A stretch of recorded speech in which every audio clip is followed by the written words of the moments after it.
Assalamualaikum warahmatullahi wabarakatuh. Salam, Om Swastiastu, Namo Buddhaya, Salam Kebajikan. Yang terhormat kepada Pak Rifan, selaku dosen mata kuliah Mekanisme Pertanian dan teman-teman semua yang saya banggakan. Di sini kami selaku kelompok 2 ingin mengerjakan dan mewawancarai dari penjual tebu. Yang dimana penjual tebu ini dinamakan penjual tari tebu uhuy. Seperti itu. Dan di sini kami juga menganalisis bagaimana cara proses pembuatannya, setelah itu mekanisme dari alat mesin pertaniannya seperti apa, setelah itu pengemasannya juga seperti apa dalam packagingnya. Dan di sini kami belajar banyak dari cerita pengalaman dari Mas Asidik selaku operasional di bagian tebu ini.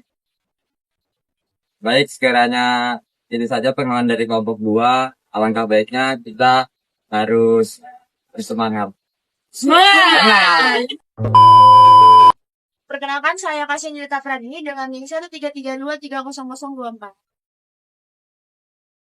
Perkenalkan, nama saya Muhammad Alfal Hasan Sabila dengan NIM 13323 atau 096. Perkenalkan, saya Adelia Nursanti dengan NIM 133230034. Perkenalkan, nama saya Harani Ulan Harap dengan NIM 133230011. Perkenalkan, nama saya Joan Clarissa dengan NIM 133230083. Halo, perkenalkan nama saya Fauzia Putri Darised dengan NIM 13323000068. Yang pertama, pertanyaannya bagaimana proses pembersihan tebu dilakukan sebelum digiling untuk memastikan kebersihan? Kalau masalah pembersihan tebu itu yang pertama itu ini ya, itu tebu itu dicuci dahulu toh. Setelah habis dicuci itu pakai grenjeng ya toh. Nah, pakai grenjeng itu digosok sampai tebu itu hilang warna hijau aslinya, sampai hilang jadi pudar.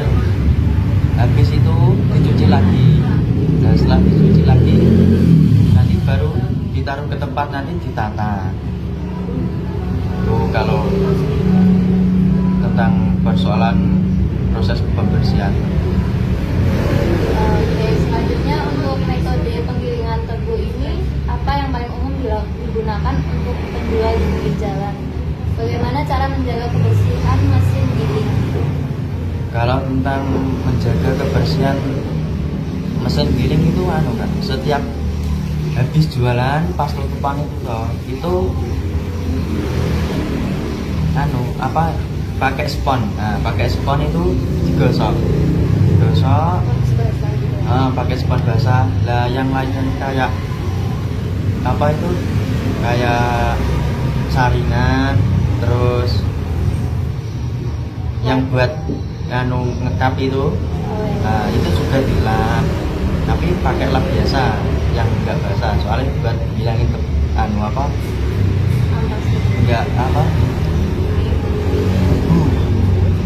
biar terjaga tentang perawatan mesinnya. Selanjutnya, apakah ada perlakuan khusus pada sari tebu setelah digiling? Misalnya penyaringan tambahan atau pendinginan sebelum disajikan? Nggak ada Kak, langsung. Jadi tebu itu udah baru dibelah toh, itu langsung digiling, langsung dibuat, jadi langsung gris gitu Kak. Nggak ada pendinginan, nggak ada tambahan gula atau gimana, nggak ada. Jadi utuh langsung sari tebu semua. Untuk keluar dari mesinnya itu disaring dulu ya Mas? Ya, soalnya biar kayak ampas-ampasnya itu nggak ikut. Selanjutnya, jenis kemasan apa yang paling sering digunakan untuk menjual sari tebu dan apa kelebihan serta kekurangannya? Kalau kemasan itu pakai kap.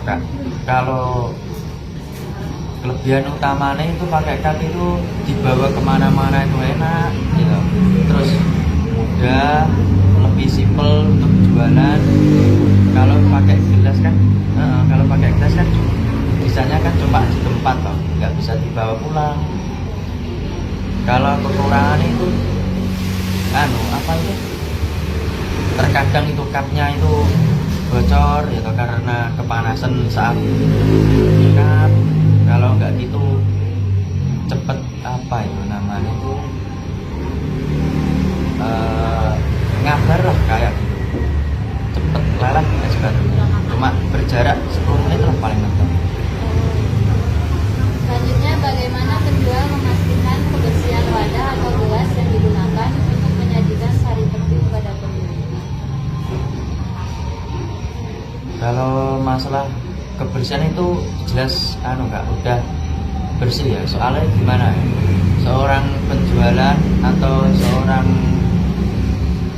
dagang itu pasti dagangannya sudah terjamin bersih kan, soalnya itu kan untuk peminat pelanggan gitu. Kalau dilihat itu kayak gitu nih tempatnya bersih gitu, jadi dipandang itu juga enak, terus akhirnya banyak yang tertarik. Apakah ada upaya yang dilakukan untuk mencegah kontaminasi dari debu, serangga, atau polusi lingkungan selama proses penjualan dan penyajian? Kalau itu enggak apa kan soal tempatnya juga sudah bersih toh, sudah terjaga. Jadi kalau kayak serangga, debu itu ya nggak mungkin ada sih gitu. Soalnya kan tempat penyajian itu sudah bersih, sudah dikelola dengan baik. Bagaimana cara penjual mengelola sisa tebu atau ampasnya setelah proses pengiriman? Kalau ampas itu enggak, itu dibuang semua, dikumpulin satu tempat, nanti ada yang ngambil sendiri. Kalau pertimbangan apa yang diambil dalam memilih lokasi penjualan terkait dengan kebersihan dan aksesibilitas air bersih?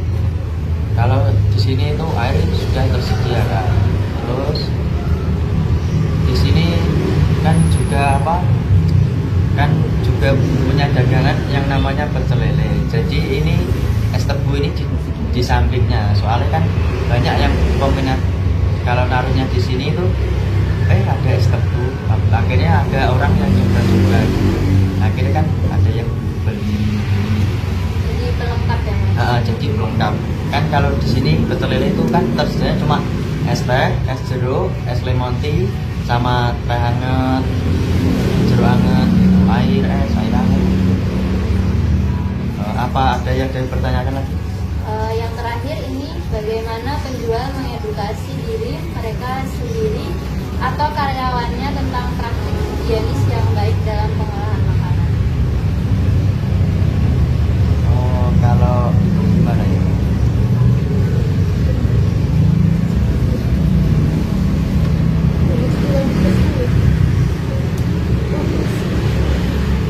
Adakah upaya untuk mengembangkan atau menggunakan kemasan yang lebih ramah lingkungan di masa depan untuk produk sari tebu pinggir jalan? Kalau itu nggak ada kan, tetap pakai kan, soalnya ya itu lebih mudah Praktis. dan praktis, bisa bawa kemana-mana. Terima kasih ya Mas. Sama-sama. Kalau kita hidup pakai bensin, tadi bensin kita 1 liter, gitu, nanti di on kan, off on, ya. Terus ini namanya gas, kita ditarik, terus ini cuk, gitu. Nah kalau di motor itu cuk, ya. Kalau di sini besar, ini dimatikan, baru ini disela, ya. Nah motor kan di starter ini, nah setelah itu jalan, namanya engine. Nanti aja kita rekam sendiri. Tarik ini. Nah di motor matic kan ada kan, kayak karet ini kan. Nah di matic kan ada, sama. Nah cuma bedanya itu kan pakai roda. Ini kan gini, di tebu ini gilingan. Dilihat nggak dari sini? Dilihat nggak? Nanti aja Pak. Nggak ada. Apanya? Terus nanti tebu, nah tebu tadi dipotong 1 meter, diberikan, dan batas ini, ya. Terus itu disaring, ya masa ini, iya nah, iya. Nggak ditarik nggak apa-apa, kan nggak apa-apa, cuma jalan sendiri. Nah, dimasuk, ya.